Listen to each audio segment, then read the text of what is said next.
നമസ്കാരം. 1.5 വയസ്സുള്ള ആവിർഭവ് എന്ന കൊച്ചുകുട്ടി ചേച്ചിയുടെ പെർഫോമൻസ്, ചേച്ചി അനിർവന്യയുടെ പെർഫോമൻസ് കാണുന്നതിനായിട്ടാണ് സ്റ്റേജിൻ്റെ മുൻപിൽ ഇടം പിടിച്ചത്. എന്നാൽ ചേച്ചി പാടുന്നതിനൊപ്പം ആടുകയും പാടുകയും ചെയ്ത ആവിർഭവിൻ്റെ ആ പെർഫോമൻസ് കണ്ട് സംഘാടകരാണ് ആവിർഭവിനെ വേദിയിലേക്ക് ക്ഷണിച്ചത്. പിന്നീട് ആവിർഭവ എന്ന താരത്തിൻ്റെ ഉദയം ഫ്ലവേഴ്സിൻ്റെ ടോപ്പ് സിംഗറിലൂടെയായിരുന്നു. ആവിർഭവിൻ്റെ കുസൃതിയും കുന്നായ്മയും കൊച്ചു ഡയലോഗുകളും തകർപ്പൻ പെർഫോമൻസും പാട്ടും എല്ലാം ചേർന്നപ്പോൾ ഒരു വലിയ പാക്കേജായി മാറുകയും ആ പാക്കേജിന് ഒരു മികച്ച ഒരു പേര് വേണം, ആവിർഭവിനേക്കാൾ മികച്ച ഒരു പേര് വേണമെന്ന് അതിൻ്റെ പ്രധാന ജഡ്ജായ MG ശ്രീകുമാറാണ് പറഞ്ഞത്. അങ്ങനെ MG ശ്രീകുമാറാണ് ആവിർഭവിന് ബാബുക്കുട്ടൻ എന്ന ഒരു ഓമനപ്പേര് നൽകിയത്. പിന്നീട് മലയാളികളുടെ പ്രിയപ്പെട്ട താരമായി, മലയാളികളുടെ പ്രിയപ്പെട്ട ബാബുക്കുട്ടൻ എന്ന താരമായി ആവിർഭവ് വളരുകയായിരുന്നു. ബാബുക്കുട്ടൻ്റെ ഉയർച്ച അങ്ങനെ അവിടെ തുടങ്ങുകയായിരുന്നു. എന്നാൽ ഇടയ്ക്ക് വെച്ച് ഫ്ലവേഴ്സിൽ നിന്നും പിന്മാറിയെങ്കിലും പിന്നീട് ബാബുക്കുട്ടൻ അല്ലെങ്കിൽ ആവിർഭവിനെ കാണുന്നത് സോണി TV-യുടെ സൂപ്പർ സ്റ്റാർ എന്ന വേദിയിലൂടെയായിരുന്നു. വേദിയെ ഇളക്കിമറിച്ച ബാബുക്കുട്ടൻ പിന്നീട് ഇൻ്റർനാഷണൽ താരമായി മാറുകയും ചെയ്തു. സൂപ്പർ താരങ്ങളടക്കമുള്ള മിക്കവാറും സംഗീത പ്രേമികൾ, സംഗീത ആസ്വാദകർ, സംഗീതജ്ഞന്മാർ എല്ലാം തന്നെ ബാബുക്കുട്ടൻ്റെ പെർഫോമൻസ് കണ്ട് അന്തം വിട്ടു എന്നുള്ളത് ഒരു ചരിത്രമാണ്.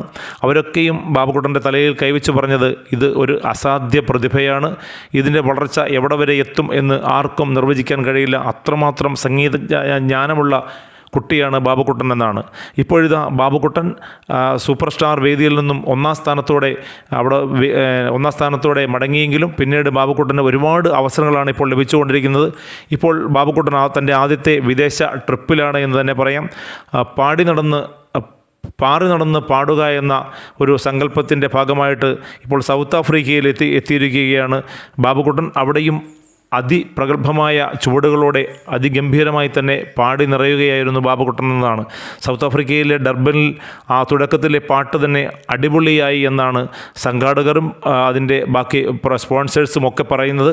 ബാബുക്കുട്ടനോടൊപ്പം വൈഭവ് ഗുപ്ത, ശുഭ്ദീപ് ദാസ് ചൗധരി, അദുർ ബക്ഷി എന്നീ ചേട്ടന്മാരും ബാബുക്കുട്ടനോടൊപ്പം പാടാനെത്തിയിരുന്നു. പക്ഷേ ചേട്ടന്മാരെക്കാൾ കൂടുതൽ മികച്ച പെർഫോമൻസ് കാഴ്ചവെച്ചതും പ്രേക്ഷകരുടെയും അതുപോലെ ജഡ്ജസിൻ്റെയും ഒക്കെ കൈയടി നേടിയതും ബാബുക്കുട്ടൻ തന്നെയായിരുന്നു.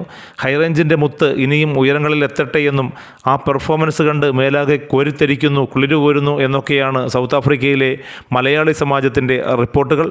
എന്തായാലും ഇനിയും ഒരുപാട് വേദികളിലൂടെ ബാബുക്കുട്ടൻ നീങ്ങുകയാണ്. ഈ സൗത്ത് ആഫ്രിക്കയിൽ നിന്നും അമേരിക്കയിലേക്കും അതുപോലെ തന്നെ ആസ്ട്രേലിയയിലേക്കുമൊക്കെ പുതിയ ട്രിപ്പുകൾ പ്ലാൻ ചെയ്യുന്നുണ്ട് എന്നാണ് സംഘാടകർ തന്നെ പറയുന്നത്. എന്തായാലും ബാബുക്കുട്ടൻ്റെ ഇന്ത്യയിലെ യങ് മ്യൂസിക് പ്രൊഡിജികളെ ലോകത്തിന് മുന്നിൽ അവതരിപ്പിക്കുന്ന ഈ ഷോയിലൂടെ ബാബുക്കുട്ടൻ ഇനിയും ഒരുപാട് ഉയരങ്ങളിൽ എത്തട്ടെ എന്നാണ് നമുക്കും പ്രാർത്ഥിക്കാനുള്ളത്.